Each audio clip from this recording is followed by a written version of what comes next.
We're excited. We're very excited. I, for one, am extremely excited that very soon we will be able to return to the houses of Allah in almost all of the globe by the will of Allah subhanahu wa ta'ala.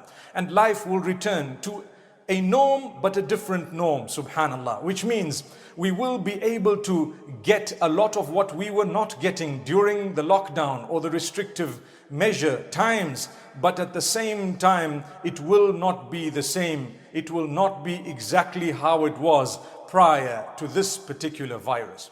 Brothers and sisters, seek the forgiveness of Allah often. Ask Allah's forgiveness. Hasbunallahu wa ni'mal wakil. Allah is sufficient for us and He is the best disposer of our affairs. Repeat often, La ilaha illa anta, subhanaka inni kuntu min al-zalimin. What a blessed dua of the Prophet Yunus alayhi salatu wassalam. There is none worthy of worship besides you. Glory be unto you. Indeed, I am from the wrongdoers. May Allah subhanahu wa ta'ala forgive us and grant us goodness. Seeking the forgiveness of Allah is trying to earn the pleasure of Allah. So one of the quickest ways of earning the pleasure of Allah subhanahu wa ta'ala is to seek His forgiveness and to repent to Him.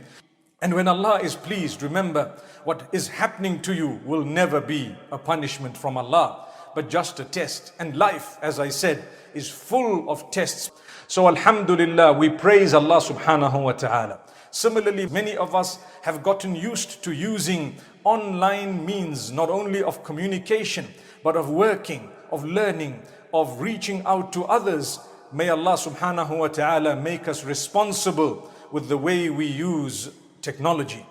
Many of the people have used technology in a very responsible way, but there are some who have used it in order to display themselves immorally.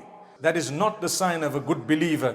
You can do better than that. Some of the brothers and sisters have displayed their bodies, engaged in acts that are considered by Islam as immoral, as unacceptable by Islam.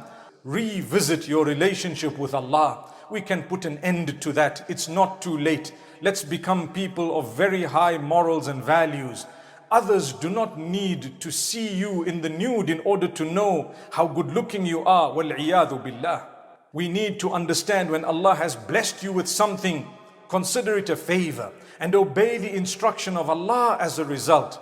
No need to do that which is haram in order to celebrate the gifts of Allah upon you. If Allah has given you something good, if Allah has given you a happy marriage, if Allah has given you goodness of some sort, there is no need, if it were considered unacceptable Islamically, to display that or to engage in something that Islam considers immoral. Remember, it is not correct to do that in order to show off what you have.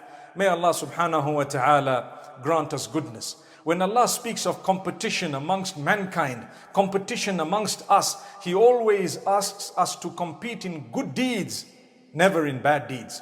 Some of us are competing in bad deeds. It's as though some of us are saying to the others, well, I've done this, let's see if you can do worse. And when they do worse, it's like they would say, well, I'm going to show you I can do even worse.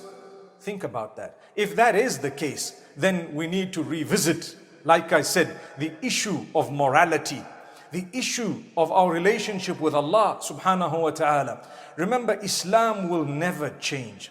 Remember, the rules and regulations stipulated by Allah Almighty will never change. It is up to us to adopt them, to ensure that we actually have fulfilled them to the best of our abilities, and in that way we will protect ourselves. We will earn the pleasure of Allah. Didn't we say earlier on when the virus broke out that it is only Allah alone who can cure us, who can eradicate this? So let's turn to Allah in goodness, in care, such that we actually earn His pleasure. Then we will achieve the comfort. May Allah subhanahu wa ta'ala be pleased with us.